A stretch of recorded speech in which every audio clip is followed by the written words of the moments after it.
Here we've dealt with police messages, we've dealt with events coming up that people might want information about.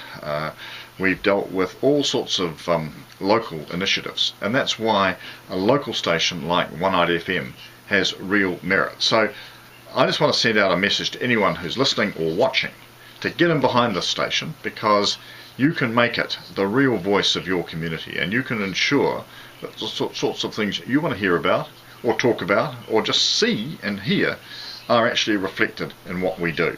So the big local news this week is get in behind One Eyed FM. Great stuff in the Independent Herald a couple of days ago. We need to see more of it, and we need to see this station really achieve some prominence and some priority in people's minds, and it'll be great for the local area. It's a good lead in actually to a message I've got from Greta, who asks, do you ever hold local meetings where local people can come along and talk to you? If so, when and where? Yes, I do, Greta. Normally on a Monday morning between about 9 and 11, depending on what appointments are scheduled, I'm at either my office at the Johnsonville Community Centre or my office in the Mangaraki Shopping Centre in Lower Hutt.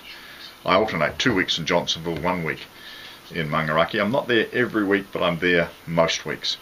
And then on Saturdays I do a Saturday clinic for a couple of hours, again subject to appointments. I was at the Newlands Community Centre earlier this morning, where I had a couple of appointments for people coming to see me, and that cycle is normally Newlands, Tawa, Johnsonville and Mangaraki. But if you want to get hold of me, you can do a couple of things. If you want to come and see me locally, ring my Johnsonville office 478-0076, 478-0076, and you can make an appointment to come and see me there and then. We'll just want some details from you as to who you are, what the issue is, and also just contact details in the normal way. But it's a pretty straightforward service, it's anonymous, and what you say to me is always kept in confidence. But that's how I keep in touch with what's going on locally, Greta, and thanks for raising that point. Lines open 478-0582 if you want to call me here this morning on One Eyed FM, or you can continue the practice that you seem to be adopting of sending me messages, oneeyedfm.co.nz/chat. And next we're hearing from Regan, who says, I see you have just banned 4 more synthetic drug products.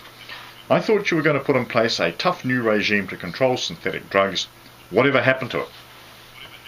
Be patient, Regan. I'm going to be announcing early this coming week, actually, what the new regime will be.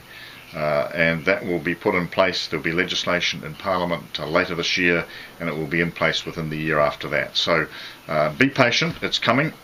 It's a pretty robust regime, and it will ensure that the problems we've got at the moment, where products come onto the shelves and we get complaints and we have to go away and check whether in fact these are objectionable products, and then we put in place this temporary class drug notice, it can put an end to that practice. But it's just worth putting this into perspective. Over the last year, since we've had this procedure in place, so far some 28 different substances have been subject to a temporary class drug notice, and that covers about 50, just over 50 retail products.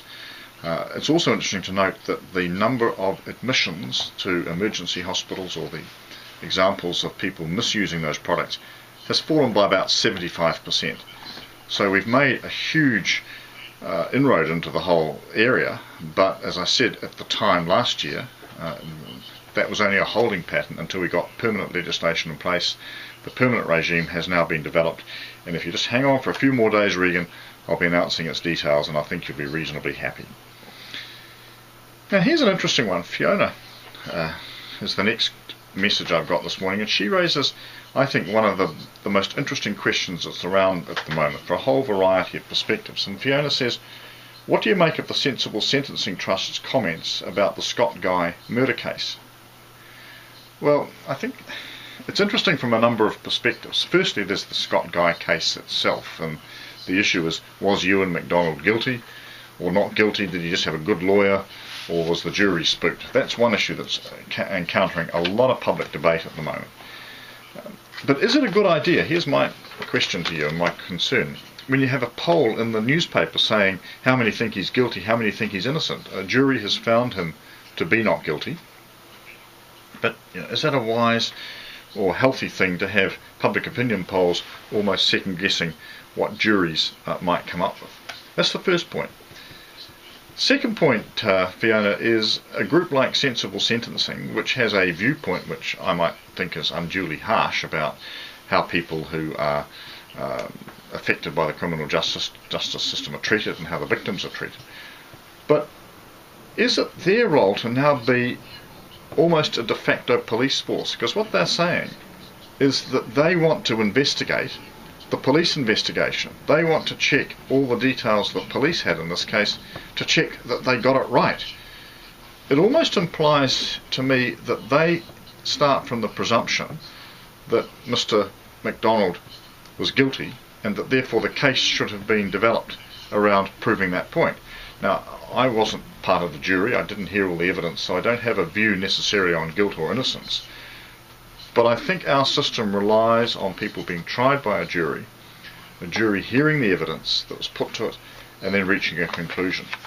I do worry a little bit if we're starting to get to the point now where the jury's work and the evidence that was even put before the jury is going to be subject to external scrutiny. Why? Because in the minds of that group at least, and maybe in the minds of a number of people, the jury got it wrong. I think if we start down that path, we need to think through very carefully where we're going to end up. Are we going to end up with trial by public opinion rather than trial in the courts? Are we going to end up with a situation where all of the evidence that's placed before the court in respect of a particular individual's trial has to be almost externally scrutinised to make sure that the court's getting all of the story that people think it should get? I'm not saying we shouldn't look at these issues, I'm just saying I think we need to be extremely careful about how far we go, because we don't know where we're going to end up. And the bottom line for me, Fiona, is that innocent till proven guilty has to remain the high principle, and that everyone who is charged with a crime, be it a serious one like murder or something far more trivial, gets a fair trial. And if we start to deviate away from that, or screw the scrum in such a way that the individual's rights to a fair trial are lessened, then I think we start down a very dangerous slope. I'll take a pause on that note. You may want to contemplate what I've said.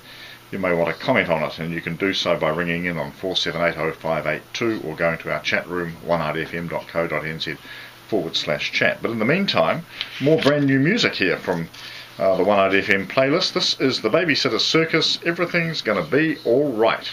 Great news, actually. I'll be back shortly. Cool.